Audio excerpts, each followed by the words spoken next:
आफ्नै तरिकाको खसीको मासु बनाउने विधि प्रस्तुत गर्दैछु। खसीको मासुहरू रातो र कुखुराको मासुको तुलनामा कम कोलेस्ट्रोल, नराम्रो बोसो र क्यालोरी हुन्छ। यसमा पोटासियम र आइरनको मात्रा धेरै पाइन्छ। पहिले एउटा भाँडालाई मध्यम चुलोमा तताउनुहोस्। तातेपछि मेथीका गेडा हाल्नुहोस् र भुट्नुहोस् खैरो नहुन्जेलसम्म। ओलिभको तेल हाल्नुहोस्।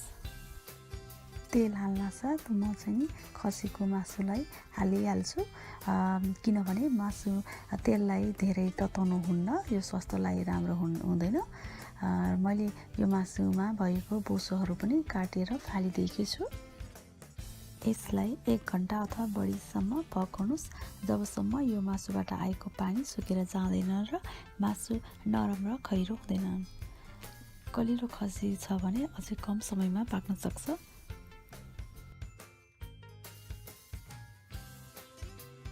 पग्लेको बोसोलाई एउटा भाँडामा राखेर फोरमा फाल्नुहोला। कहिले पनि भाँडा मोल्ने सिङतिर नफालिदिनुहोस्, किनभने यो पाइपतिर जमेर पानी बग्न अवरोध पर्छ। एउटा मध्यम साइजको प्याजलाई काटेर हाल्नुहोस् र पकाउनुहोस् 2-3 मिनटसम्म।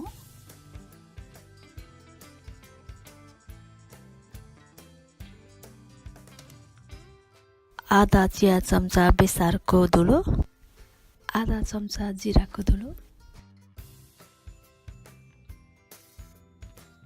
आधा चिया चम्चा नुनको धुलो, ज्वानो 1 चिम्टी, सौप 1 चिम्टी, टिमुर 1 चिम्टी, सौफ आधा चिया चम्चा र धनियाँको गेडा 1 चम्चालाई भुटेर र पिँधेर बनाएको मिश्रण हो।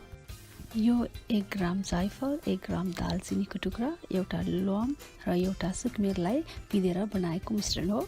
एउटा सानो टुक्रा अदुवा र 3-4 पोटी लसुनलाई पिँधेर बनाएको यो मिश्रण हो। पानीको धुलो स्वाद अनुसार, हिङको धुलो आधी चिया चम्चा, तेजपत्ता,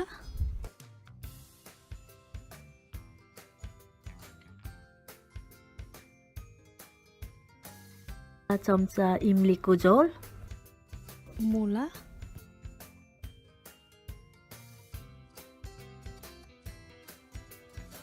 मसिनो गरी काटेको गोलभेडा 2-3 वटा,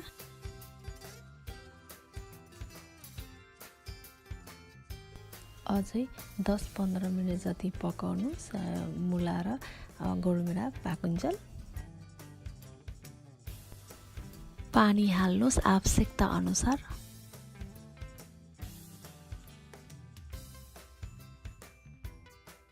पार्सली 1 चिया चम्चा,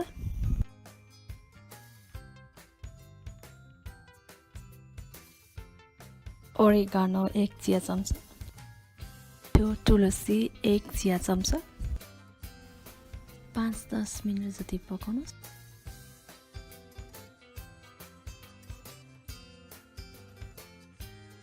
मसिनो गरेर काटेको 2 किसिमका पुदिनाहरू 3 चिया चम्चा, 1 चम्चा हरियो ज्वानो, आधा चिया चम्चा रोजमेरी, 4-5 चिया चम्चा छ्यापे। फ्रेस जडीबुटीहरू हालेपछि आरामसित चलाउनुहोस् र 2-3 मिनट मात्रै पकाउनुहोस्।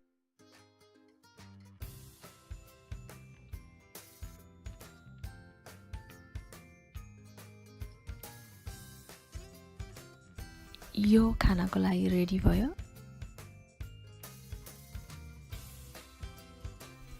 अन्त्यमा के भन्न चाहन्छु भने यो मासुको विधि स्वास्थ्यजनक छ, किनभने सर्वप्रथम खसीको मासु अरूको तुलनामा लो कोलेस्ट्रोल र क्यालोरी हुन्छ।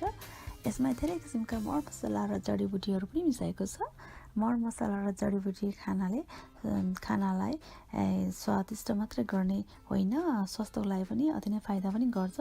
यसमा मुला पनि मिसाएको छ र मुलाले यो मासुलाई स्वादिष्ट मात्रै गर्ने होइन, यसको धेरै नै स्वास्थ्यको लागि लाभदायक पनि छ। अर्को महत्त्वपूर्ण कुरा, यसमा नुन र तेलको मात्रा थोरै कम छ। धेरै मात्रा नुन र तेलले शरीरलाई फाइदा गर्दैन, जस्तै मुटुका समस्याहरू ल्याउन सक्छ। यसमा पकाउनुभन्दा अगाडि बोसाहरू फालिएको थियो र पछि पकाउँदा निस्केको बोसोहरू पनि फालिन्छ।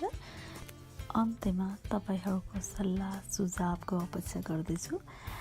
यस्तै स्वास्थ्यजनक र सजिलो परिकारहरू लिएर आउनेछु। कृपया सब्स्क्राइब गर्न नभुल्नुहोला। नमस्ते।